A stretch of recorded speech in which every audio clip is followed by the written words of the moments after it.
Some women can wear the simplest outfit in the room and still be the one you remember. It is not because they are younger. It is not because they spent more. And it is definitely not because they added more. What makes them impossible to ignore is that every choice in the outfit gives your eye a clear instruction. Look here first, then here. Nothing competes. Nothing feels accidental. Once you understand these 7 choices, you start seeing why some perfectly nice outfits disappear the second a woman walks out the door. Choice number 1, silhouette. The first difference happens before you notice the color, the jewelry, or even the shoes. You notice the shape. Your eye reads shape faster than it reads detail. From across the room, before anyone registers the weave of your jacket or the color of your earrings, they have already taken in your outline, where the volume sits, where the line breaks, how far the vertical runs before something interrupts it. That reading takes a fraction of a second and happens whether anyone intends it or not, which means your silhouette introduces you before you have said a word. This is why an outfit made of genuinely lovely pieces can still land as nothing. Imagine a soft top cut generously falling to mid-hip, wide fluid trousers underneath, a cardigan over the top that also ends near the hip. Every piece is comfortable, every piece is good quality, but from 10 feet away, the whole thing reads as one unresolved mass, with 3 different hemlines cutting across it at almost the same height. The eye finds no line to follow, so it keeps starting over, and when looking becomes work, most people simply look elsewhere. None of that is an argument for tight clothing. Volume is not the problem. Unresolved volume is. The looks that read clearly usually let one area stay generous while another stays defined. The same wide trousers become striking the moment the upper half has a cleaner line, a shoulder that holds its shape, or a hem that stops at a decisive point instead of drifting. A long jacket becomes architecture when the column underneath stays quiet and vertical. In both cases, the eye gets a root. The test is not whether an outfit is flattering, the test is whether it is legible. Picture your outfit as a solid shadow on a wall with no fabric, no color, no detail. Would that shadow still look like a decision someone made? If yes, you have a silhouette. If the shadow could belong to almost anyone in almost any mood, that is usually where memorability is being lost long before jewelry enters the conversation. Comfortable clothes have outlines too. A soft knit still has a hemline, and moving that hemline 4 inches can be the entire difference between drifting and defined. A relaxed trouser still has a rise and a break at the shoe. An easy dress still has a shoulder line. You are not choosing between comfort and clarity. You are deciding where in a comfortable outfit one edge will be firm. Choice number 2, one clear hero. Once the shape reads, the eye starts hunting for somewhere to settle. And it is here where a lot of careful outfits quietly fall apart. A look that stays with people almost always has one clear hero. One thing that arrives first and organizes everything after it. Sculptural gold earrings against a plain dark dress. A tonal outfit with one bag that carries real weight. A quiet column of clothing ending in a shoe with genuine character. In each case, there is no argument about where to look. And that absence of argument is what registers as confidence. Now picture the alternative, which is far more common because it is built from good intentions. The print is doing something, the necklace is doing something, the earrings are large enough to matter, the bag is a color that pulls hard, the shoes have a strong shape of their own. Individually, every one of those choices could be excellent. Together, they hold equal rank, and the eye cannot rank equals. It skims, gets no answer, and stores the whole thing as busy rather than as beautiful. The mechanism here is simple. Attention behaves like a limited budget. Spend it in one place, and that place looks valuable.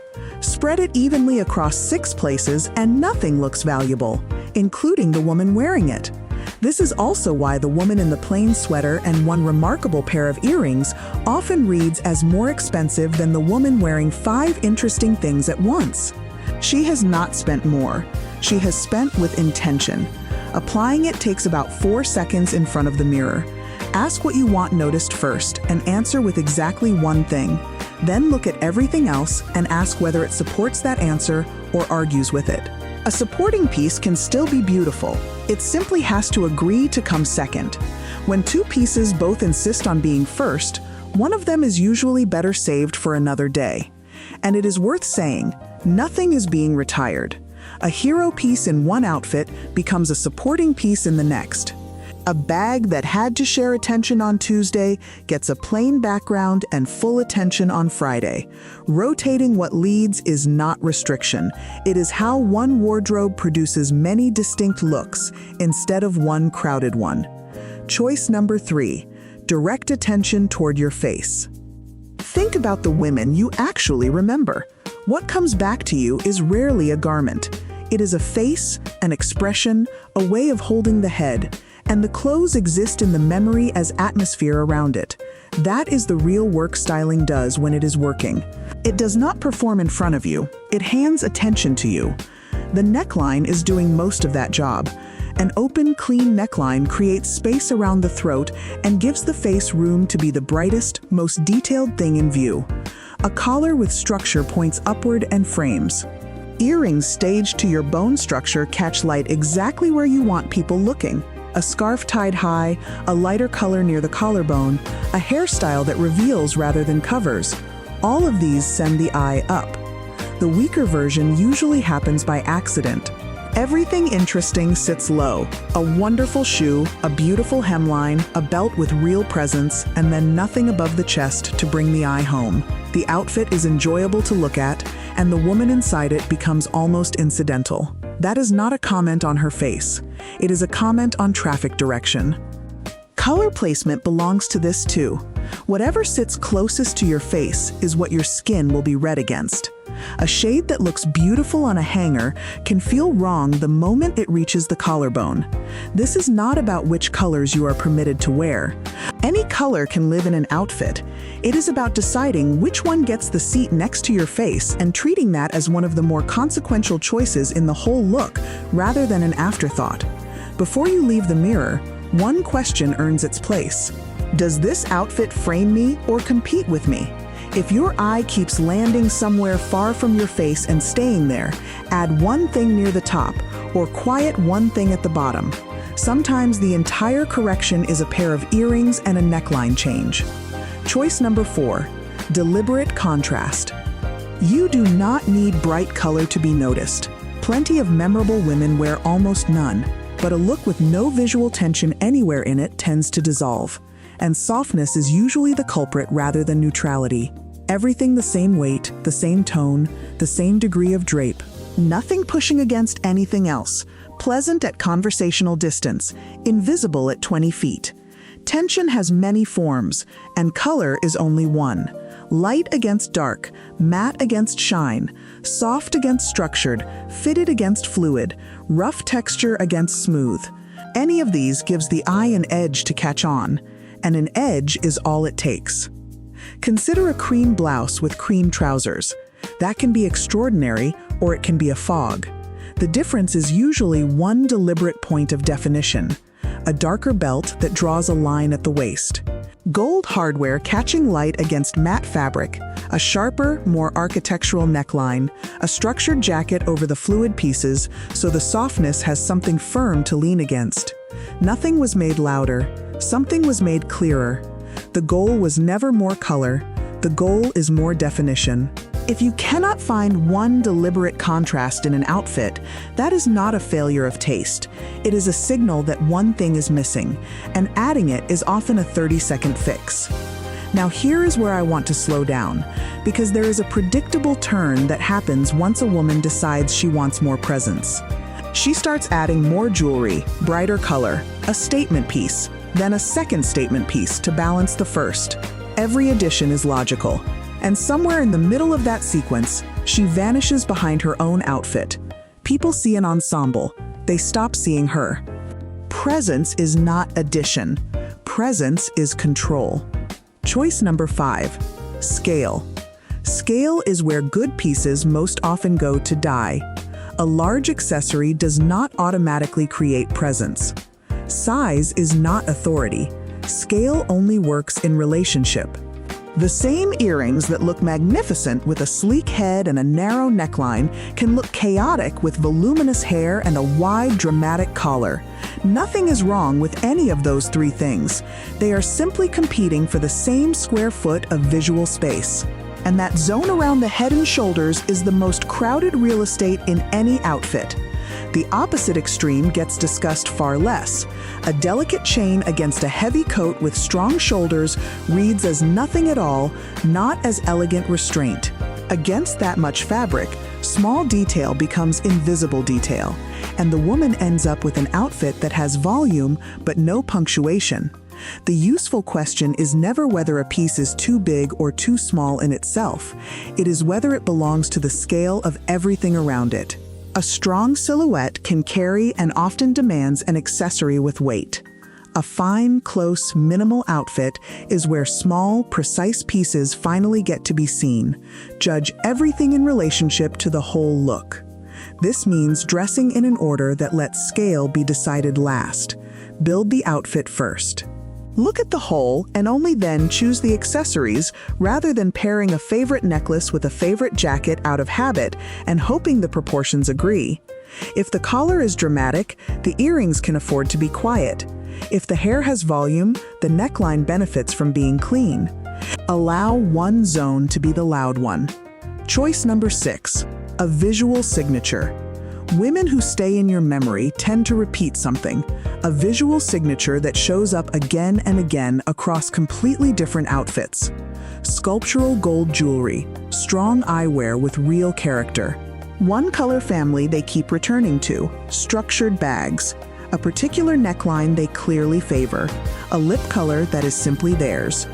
Most people cannot name what the repeated element is, they just develop a sense of what she looks like. And that sense is what recognition actually is. This is not a uniform. A uniform is the same outfit repeated to remove decisions. A signature is a decision so good you keep making it. The outfits can vary enormously in season, occasion, and mood, while 2 or 3 underlying choices stay constant, and those constants accumulate. 6 months of the same gold earrings, the same clean neckline, the same rich neutral palette, and those things stop being items you own. They become associated with you. Most style advice trains you to ask what is new. Ask a better question instead. What is mine? What have I chosen repeatedly because it genuinely works, not because a season told me to? Then choose 1 or 2 of those and commit to them long enough for other people to notice the pattern. A woman who has been wearing strong architectural jewelry for 20 years is not repeating herself. She is being consistent, and consistency is the part other people can actually recognize. Choice number 7, knowing when to stop. The most sophisticated form of presence is knowing the look is finished. Everything so far has been about building, a silhouette that reads, a focal point, attention directed to your face, deliberate contrast, considered scale, a signature worth repeating. When those are in place, the outfit is complete, and that is precisely the moment when instinct says to add one more good thing. That one more good thing is usually what breaks it, not because it is ugly, but because hierarchy is fragile. A second strong element does not add to the first, it negotiates with it, and the clarity you built starts leaking out. The strange part is that you can rarely see it in the mirror while it is happening. It only shows up later in a photograph where the outfit looks somehow more effortful than you felt. So build in one final step. When the look feels right, step back further than feels necessary and ask whether anything is competing with you. If something is, remove it or quiet it. Swap the bold earring for the smaller one. Take off the second bracelet. Let the scarf go. The look will feel slightly underdressed for about a minute, which is normal, and it will read as significantly more confident from the outside, which is what matters. Because the goal was never to make everyone notice your clothes. The goal is to make the clothes help everyone notice you. Being impossible to ignore does not mean becoming louder. It means becoming clearer. A clear silhouette, a clear focal point, a clear sense of what belongs to you and what does not. When every choice feels intentional, people stop seeing a collection of clothes. They see a woman with presence. You do not need more clothes to stop looking average. You need stronger decisions. If you believe that getting older should make your style more intentional rather than less visible, subscribe to Ageless Black Pearls. That is exactly the kind of thinking we do here every single week.